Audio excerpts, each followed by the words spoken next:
Hello दोस्तों, मैं धीरेन स्वागत करता हूं आपका एग्जाम स्टडी विद संगीता में।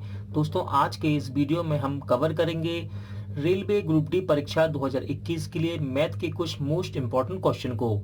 दोस्तों, ये इस सीरीज का पार्ट 5 है। यदि आपने इससे पहले की वीडियो नहीं देखे हैं तो आप प्लेलिस्ट में जाकर देख सकते हैं। तो चलिए दोस्तों, हम अपनी क्लास शुरू करते हैं।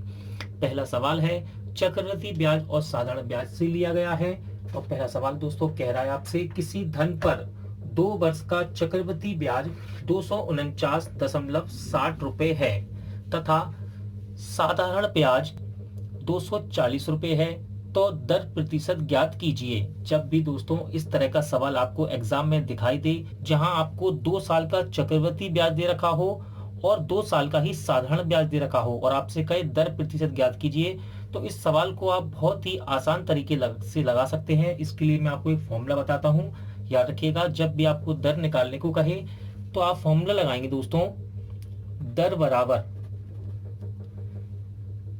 चक्रवृद्धि ब्याज माइनस साधारण ब्याज का अंतर। चक्रवृद्धि ब्याज माइनस साधारण ब्याज का अंतर बटे 1 साल का साधारण ब्याज यानी कि SI इंटू 100%। तो दोस्तों, चक्रवृद्धि ब्याज और साधारण ब्याज का हम अंतर कर लेते हैं। चक्रवृद्धि ब्याज आपको दे रखा है 249.60 रुपए, 249.60 रुपए माइनस साधारण ब्याज 2 साल का कितना है 240 रुपए, और नीचे हम रखेंगे दोस्तों 1 साल का साधारण ब्याज। 2 साल का साधारण ब्याज है 240, तो 1 साल का हो जाएगा 120 रुपए इंटू 100%। 249.60 में से 240 घटाएंगे तो दोस्तों ये घटाने पर आएगा 9.60 बटे में 120 इंटू 100%। दशमलव हटाएंगे, 2 अंक की बात है तो यहाँ पर 2 जीरो लग जाएंगे यानी कि 100 आ जाएगा। इसे सॉल्व करते हैं हम। 100 से 100 कैंसिल, 0 से 0 कैंसिल, 12 के पारे से 96 को काटेंगे, 12 अट्ठे 96 यानी कि 8%। आपका ऑप्शन नंबर ए सही आंसर होगा। अगला क्वेश्चन देखते हैं। सवाल नंबर दूसरा कह रहा है, यदि 3 संख्याएं 2:3:5 के अनुपात में हो तो और उनके योग का दुगना 100 हो तो तीनों में से सबसे बड़ी संख्या का वर्ग क्या होगा। तो दोस्तों, इस प्रकार के सवाल में सबसे पहले हम इन संख्या को लिख लेते हैं। पहली संख्या अनुपात दूसरी संख्या अनुपात तीसरी संख्या, इनका अनुपात दे रखा है 2:3:5। और यहाँ अब हम लैंग्वेज का खेल है दोस्तों। मैंने आपको कल भी सेट में बताया था, जिस बच्चे ने लैंग्वेज को पकड़ लिया वो इन सवाल को आसानी से सॉल्व कर लेते हैं। देखिए, कह रहा है उनका योग का दुगना, यानी कि इन संख्याओं के योग का दुगना। इनका योग कितना होगा 2 और 3, 5, 5 और 5 10 यानी कि 10x। इसके योग का दुगना, तो हम इसको दुगना कर देते हैं। दुगना 100 हो, यानी कि ये जो दुगना है संख्याओं के योग का दुगना, ये कितना है आपको दे रखा है 100। दोस्तों, इसको हम सॉल्व करते हैं। 0 से 0 कैंसिल, 2 के पार से 10 कटेगा 5 बार, तो x की वैल्यू कितनी आ जाएगी 5 आ जाएगी निकल कर। अब यहां से आपसे कह रहा है तीनों में से सबसे बड़ी संख्या का वर्ग क्या है। तो दोस्तों, सबसे बड़ी संख्या कौन सी है, इसमें से सबसे बड़ी संख्या है 5x। तो हम x की वैल्यू यहां रख लेंगे तो हमारे पास सबसे बड़ी संख्या निकल कर आ जाएगी। 5 यहां रखेंगे, 5 25, तो सबसे बड़ी संख्या आ गई। सबसे बड़ी संख्या निकल कर आई है आपकी 25। और कह रहा है सबसे बड़ी संख्या का वर्ग क्या होगा। तो 25 का वर्ग दोस्तों कितना होता है, 25 का वर्ग होता है 625। तो इसका सही आंसर रहेगा ऑप्शन बी। अगला क्वेश्चन देखते हैं। इंपॉर्टेंट क्वेश्चन है दोस्तों, सवाल लिया गया है रेलगाड़ी से और ग्रुप डी में पूछा भी गया है। 2 ट्रेन जिनकी लंबाइयां 132 मीटर और 108 मीटर है, एक दूसरे के विपरीत दिशा में, याद रखिएगा विपरीत दिशा में 32 किलोमीटर प्रति घंटा और 40 किलोमीटर प्रति घंटा की गति से दौड़ रही हैं। जिस क्षण वे एक दूसरे को परस्पर मिलती हैं, उस क्षण से एक दूसरे को पार करने में कितना समय लेंगी। दोस्तों, सीधा सीधा वो आपसे कह रहा है कि ये दोनों रेलगाड़ियां एक दूसरे को कब पार करेंगी, यानी कि हमें वो समय निकालना है। तो यहाँ मैं आपको कुछ बेसिक बताना चाहता हूँ। याद रखिएगा हमेशा दोस्तों, जब भी जब भी दो ट्रेन आपस में मिलती हैं, चाहे वे एक दिशा में हो चाहे विपरीत दिशा में हो, देखिए ये विपरीत दिशा है इनकी, ये इनकी विपरीत दिशा है, और चाहे समान दिशा में हो, इनकी लंबाइयां हमेशा जुड़ती हैं। याद रखिएगा, ट्रेन की लंबाइयां हमेशा जुड़ती हैं, ठीक है, सदैव ट्रेन की लंबाइयां जुड़ती हैं, चाहे वो विपरीत में हो चाहे समान दिशा में हो, ठीक है। तो इसकी लंबाई दे रखी है आपको, पहली वाली की लंबाई है ट्रेन की 132 मीटर, और दूसरी की लंबाई दे रखी है 108 मीटर। अब बात करते हैं हम एक दूसरे के विपरीत दिशा में। हाँ, हमने विपरीत दिशा बना ली, विपरीत दिशा में चल रही है ये। पहली की चाल है 32 किलोमीटर प्रति घंटा, और दूसरी की चाल दे रखी है 40 किलोमीटर प्रति घंटा। दोस्तों याद रखिएगा, विपरीत दिशा में, विपरीत दिशा में, विपरीत दिशा में चालें हमेशा जुड़ती हैं, चालें हमेशा जुड़ती हैं। विपरीत दिशा कैसे, ये विपरीत दिशा है, देखिए विपरीत दिशा में हमेशा चाल जुड़ेंगी, और समान दिशा में, समान दिशा में, समान दिशा में चाल हमेशा घटती है, ठीक है, चाल हमेशा घटती है। समान दिशा कैसी होगी, ये है समान, एक ही दिशा में समान दिशा में चालें घटती हैं। तो यहाँ देखिए विपरीत दिशा कह रहा है, तो यहाँ आपकी चालें जुड़ेंगी, और समान दिशा होती तो चाल घटती। तो हमें निकालना है वे एक दूसरे को किस समय पार करेंगी। तो दोस्तों इस सवाल में कुल लंबाई कितनी हो जाएगी, इसकी कुल लंबाई हो जाएगी, कुल लंबाई होगी 132 और 108, तो ये टोटल हो जाएगा 240 मीटर, ठीक है। और चालें कैसी होंगी, चाल हमेशा जुड़ेंगी विपरीत में, 32 और 40, ये हो गया 72 किलोमीटर प्रति घंटा। दोस्तों आंसर आ रहा है आपका सेकंड में, यानी कि ये यूनिट है मीटर पर सेकंड की। ये तो मीटर में है, लेकिन चाल आपको किलोमीटर पर घंटा में दे रखी है, इसे हम बदलेंगे मीटर पर सेकंड में। याद रखिएगा, जब भी हम चाल को किलोमीटर प्रति घंटा से मीटर पर सेकंड में बदलते हैं तो 5/18 से गुणा कर देते हैं। याद रखिएगा, 5/18 से गुणा कर देते हैं। तो इसको हम चेंज कर लेते हैं, 5/18 से गुणा करेंगे तो 18 चौके 72, 4 पंजे 20, तो कितना आ गया 20 मीटर पर सेकंड। अब आपको निकाल के दिखाना है दोस्तों समय, आपको समय बताना है। तो देखिए वे एक दूसरे को किस समय पार करेंगी, तो समय बराबर दूरी बटे चाल।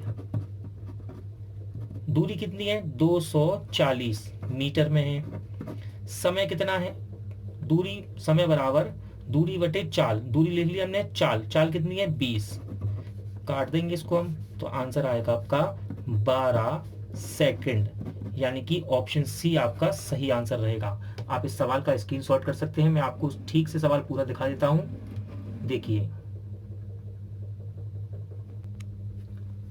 क्वेश्चन नंबर 4 देखते हैं दोस्तों। क्वेश्चन लिया गया है समय कार से, और ये है क्वेश्चन, 32 आदमी प्रतिदिन 6 घंटे काम करके एक काम को 10 दिन में पूरा कर सकते हैं। प्रतिदिन 10 घंटे काम करके इस काम को 12 दिनों में समाप्त करने के लिए कितने आदमियों की आवश्यकता होगी। दोस्तों इस प्रकार के सवाल ग्रुप डी में बहुत ज्यादा पूछे जाते हैं, याद रखिएगा। और इस सवाल को हम करेंगे एमडीएच विधि से, और इसको मैं पिछले सेट में भी कर चुका हूं इस मेथड को, तो मैं दोबारा से आपको फिर से बताता हूं। एमडीएच मेथड, MDH बटे W, MDH बटे W, ये कंडीशन 1 के लिए और ये 2 के लिए। याद रखिएगा, M मतलब मैन आदमी, D मतलब दिन, H मतलब आवर घंटे, और W मतलब वर्क। तो पहली कंडीशन में कह रहा है 32 आदमी प्रतिदिन 6 घंटे काम करके एक काम को 10 दिन में पूरा कर सकते हैं। तो पहली कंडीशन रख देते हैं हम। पहली कंडीशन रखेंगे कितने आदमी हैं, 32 आदमी, और कितने दिन काम करते हैं, 10 दिन काम करते हैं, और घंटे कितने हैं इनके, 6 घंटे लेते हैं। काम करते हैं, एक काम को करते हैं, काम हमको प्रॉपर नहीं दे रखा तो हम इसको 1 मान सकते हैं। दूसरी कंडीशन में कह रहा है प्रतिदिन 10 घंटे काम करके। दोस्तों हम इन्हें आगे पीछे भी लिख सकते हैं, डे को आगे, एम को पीछे, कोई दिक्कत नहीं है, क्योंकि ये सब मल्टीप्लिकेशन गुणे में है। तो प्रतिदिन 10 घंटे काम करके, कितने, 10 घंटे काम करके इसी काम को, यानी कि काम वही काम है जो ये लोग कर रहे थे, एक ही काम है, ठीक है, हम इसको 1 मान लेते हैं। इसी काम को 12 दिन में समाप्त करने के लिए कितने आदमियों की आवश्यकता होगी, तो हम मान लेते हैं X आदमी लगेंगे। बस इसको सॉल्व कर लेते हैं। 10 से 10 कट गया, 6 दूनी 12, 2 के पाड़े से 32 को काटेंगे, ये कट जाएगा 16 बार। तो x की वैल्यू कितनी आ गई? 16। यानी कि ये 16 आदमियों के द्वारा इस काम को किया जा सकता है। तो इसका राइट आंसर रहेगा ऑप्शन बी। अगला क्वेश्चन देखते हैं। क्वेश्चन नंबर 5 है दोस्तों, आयु से लिया गया है, इंपॉर्टेंट क्वेश्चन है। क्वेश्चन कह रहा है सुरेश और चिराग की वर्तमान आयु का अनुपात 5:4 है। अब से 3 साल बाद उनकी आयु का अनुपात 11:9 हो जाएगा, तो चिराग की वर्तमान आयु क्या है? दोस्तों सुरेश और चिराग की वर्तमान आयु दे रखी है आपको कितनी? 5x और 4x का इनका अनुपात दे रखा है। याद रखिएगा यहां आप लैंग्वेज को पकड़ेंगे, मैं आपको कई बार समझाता हूं। लैंग्वेज को है का मतलब है ये प्रेजेंट की बात कर रहे हैं, यानी कि वर्तमान की उम्र का अनुपात दे रखा है इनका। अब उसने कहा अब से यानी कि वर्तमान से, अब से यानी कि वर्तमान से 3 साल बाद, 3 साल के बाद की बात हो रही है, यानी कि 3 साल दोनों की उम्र बढ़ेगी। 3 साल यहां भी जोड़ेंगे हम, 3 साल यहां भी जोड़ेंगे, तो 3 साल बाद इनका अनुपात होगा 5x + 3 अनुपात 4x + 3। तो ये अनुपात आ गया 3 साल बाद का अनुपात है ये, 3 साल बाद का अनुपात। 3 साल बाद क्या हो रहा है? अब से 3 साल बाद उनकी आयु का अनुपात, यानी कि 3 साल बाद उनकी जो आयु का ये अनुपात है वह 11 और 9 हो जाएगा, यानी कि 11:9 हो जाएगा। ये अनुपात जो है 11:9 के बराबर हो जाएगा। तो हम इसको बराबर कर लेते हैं। 5x + 3 4x + 3 बराबर 11/9। ठीक है दोस्तों, इसको सॉल्व करते हैं, क्रॉस मल्टीप्लिकेशन करेंगे। 9 पन्ना 45x, 9 तिया 27 बराबर में 11 चौके 44x और 3 का 11 में गुणा करेंगे 33। 44x को यहां लेकर जाएंगे, माइनस का हो जाएगा, तो 45 में घटेगा, तो ये आ जाएगा x। 27 को हम यहां लेके जाएंगे तो माइनस का हो जाएगा, बराबर किस तरफ? तो 33 में से 27 घट जाएंगे, ये आ जाएगा 6। यानी कि x की वैल्यू निकल कर आई आपके पास 6। अब आपसे क्या कह रहा है? चिराग की वर्तमान आयु। दोस्तों इसीलिए मैं यहाँ आपको बगल में बार बार लिख कर दिखाता हूँ। देखिए ये है चिराग और ये है इसकी वर्तमान आयु 4x। तो हमें केवल x की वैल्यू को यहाँ रखना है, x की वैल्यू को यहाँ रखना है। तो रखें 6 चौके 24, यानी कि चिराग की उम्र कितनी निकल कर आएगी? 24 वर्ष। तो आपका ऑप्शन नंबर ए इसका राइट आंसर रहेगा। क्वेश्चन नंबर 6 है दोस्तों, 1200 के 5/8 का 74% क्या होगा? ग्रुप डी में पूछा गया क्वेश्चन है। और मैं आपसे बार बार कहता हूं इन सवालों में आगे यदि आपने लैंग्वेज को पकड़ लिया तो सवाल बहुत ही जल्दी सवाल सॉल्व हो जाते हैं। देखिए क्या कह रहा है? 1200 के, तो हम लिखेंगे 1200 के लिखा हो या का लिखा हो, उसका मतलब है गुणा। 5/8 का मतलब गुणा। 74% क्या होगा? 1200 के मतलब गुणा 5/8 का मतलब गुणा 74% क्या होगा? 74 मतलब 74% क्या होगा? तो परसेंट को हटाएंगे, नीचे आएगा 0, डबल 0 लगेगा, यानी कि 100 आएगा। 2 0 से 2 0 कैंसिल हो जाएंगे। 4 दूनी 8 और 4 तिया 12। 74 को काटेंगे हम 2 के पारे से, ये कट जाएगा 2 तिया 6, 37 बार। ठीक है, 5 तिया 15 और गुणे में क्या है? 37। बस हमको केवल गुणा करना है। 15 सत्ते 105, हासिल लगी 10, 15 तिया 45 और 10 55, यानी कि इसका राइट आंसर आएगा 555, ऑप्शन बी। दोस्तों जैसा कि मैंने आपसे कहा था कि मैं आपको कुछ एक्स्ट्रा सवाल भी बताऊंगा जो कि एक्सपेक्टेड रहते हैं रेलवे ग्रुप डी के लिए।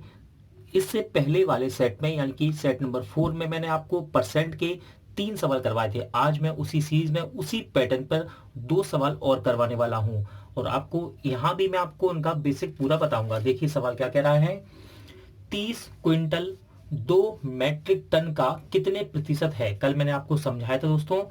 प्रतिशत के इस प्रकार के सवाल में जब भी आपसे पूछे कि 30 क्विंटल 2 मैट्रिक टन का कितने प्रतिशत है, तो मैंने आपको कहा था जिस भी संख्या के साथ का लगा हो, क्या का, उसे आप हमेशा नीचे रखेंगे। तो हम इसे नीचे रख लेते हैं और दूसरे वाले को रखेंगे ऊपर।